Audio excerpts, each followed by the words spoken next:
Hello and welcome to Balochistan news exclusive. میں ہوں doctor امجد ایوب مرزا۔ ناظرین، کل جو حملے ہوئے ان کے نتیجے میں پاکستانی فوج کے 11 فوجی ہلاک ہوئے، اور یہ حملے مختلف جگہوں پہ ہوئے، اور BLA یعنی بلوچستان لبریشن آرمی نے ان کی ذمہ داری قبول کی۔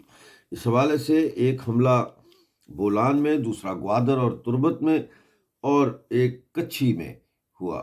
کچھی میں جو حملہ ہے وہ یو فون کے ٹاور پر ہوا، جس میں یو فون کا ٹاور مکمل طور پر تباہ کر دیا گیا۔ آپ کو میں بتاؤں کہ یہ مواصلاتی یعنی کمیونیکیشن ٹاورز ہیں، مواصلاتی ٹیلی کمیونیکیشن کے ٹاور ہیں، اور یہ عام طور پہ جاسوسی کے لیے فوج استعمال کرتی ہے۔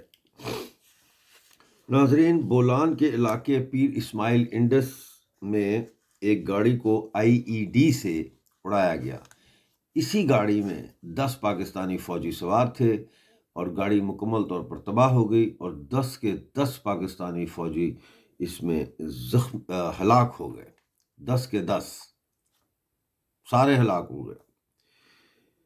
اس کے علاوہ تربت میں ملٹری انٹیلیجنس کے جو دفتر ہے اس پر BLA نے گرینیڈ حملہ کیا ہے، جس کے نتیجے میں ایک فوجی وہاں بھی ہلاک ہوا ہے۔ اس طرح ایک دن میں پاکستانی قبضے والے بلوچستان میں ہلاک ہونے والے پاکستانی فوجیوں کی تعداد 11 ہو گئی ہے۔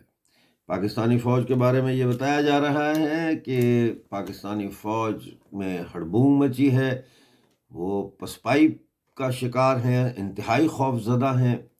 جو جونیئر آفیسرز ہیں وہ انتہائی جو ہے نروس ہیں، سپاہی انتہائی خوف زدہ ہیں، اور بلوچستان میں جو ملٹری آپریشن ہو رہا ہے اس میں جو سپاہی ہیں ان کی جو ڈائٹ ہے وہ بھی کم ہو گئی ہے، کیونکہ وہ اتنے خوف زدہ ہیں کہ وہ کھانا بھی نہیں کھا سکتے۔ اور جو جونیئر آفیسرز ہیں ان کو یہ شدید پریشانی ہے کہ ان کے چھوٹے بچے ہیں، پیچھے کسی کی نئی نئی شادی ہوئی ہے، اور وہ لوگ جو ہے بلوچستان میں آ کر پھنس گئے ہیں، اور ان کو پتہ ہی نہیں لگتا کہ کہاں سے سرمچار آئے، اور اچانک حملہ ہو جاتا ہے۔